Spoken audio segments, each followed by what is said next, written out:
ازيكم؟ يا رب دايما تكونوا بخير. النهارده معانا الرقاق الطري الجميل اللي حضراتكم شايفينه، او العيش السوري. الاتنين بيتعملوا بنفس المقدار وبنفس الطريقه.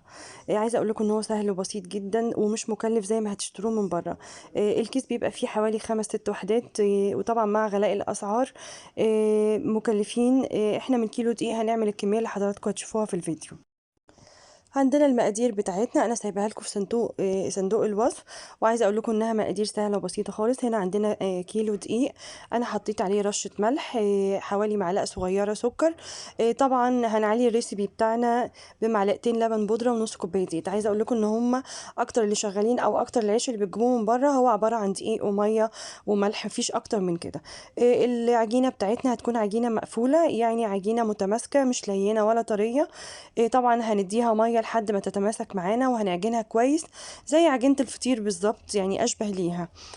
وما عندناش اي مواد رافعه، لا خميره ولا بيكنج باودر. هنا انا بوريكم العجينه بعد ما عجنتها كويس.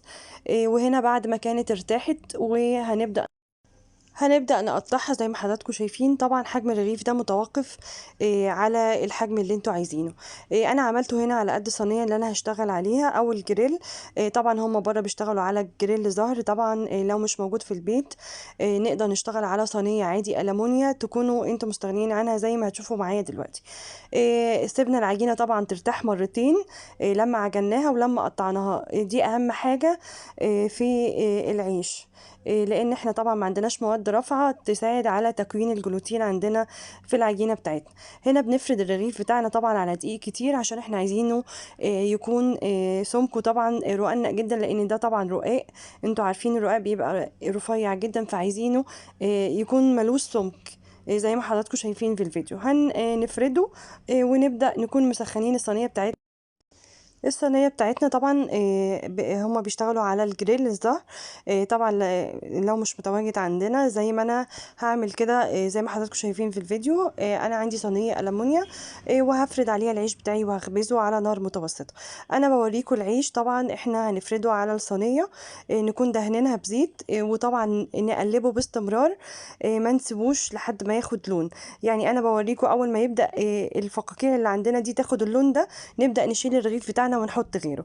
طبعا هنكرر الموضوع كله في الكمية اللي عندنا، ونكون مقطعين كل العجين بتاعنا ونريحه ونفرده واحدة واحدة ونبدأ نخبز. هنا كنت بعمل صينية الرقاق بتاعتي. عايزه اقول لكم ان انا عملت صينيه كبيره جدا، كانت حلوه جدا، وطبقتها زي ما بنعمل الرقاق كلنا، باللحمه المفرومه.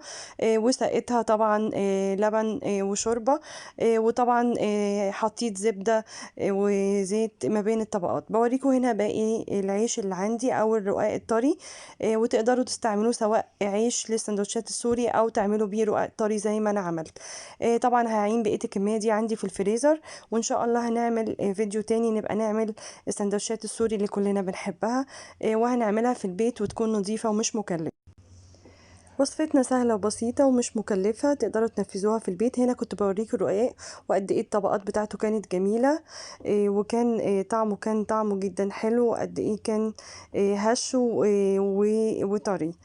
عايزة اقول لكم الوصفة سهلة ونفذوها هتعجبكم جدا. وطبعا لو عجبكم الفيديو ما تبخلوش علينا باشتراك في القناة ولايك. شكرا لحضراتكم.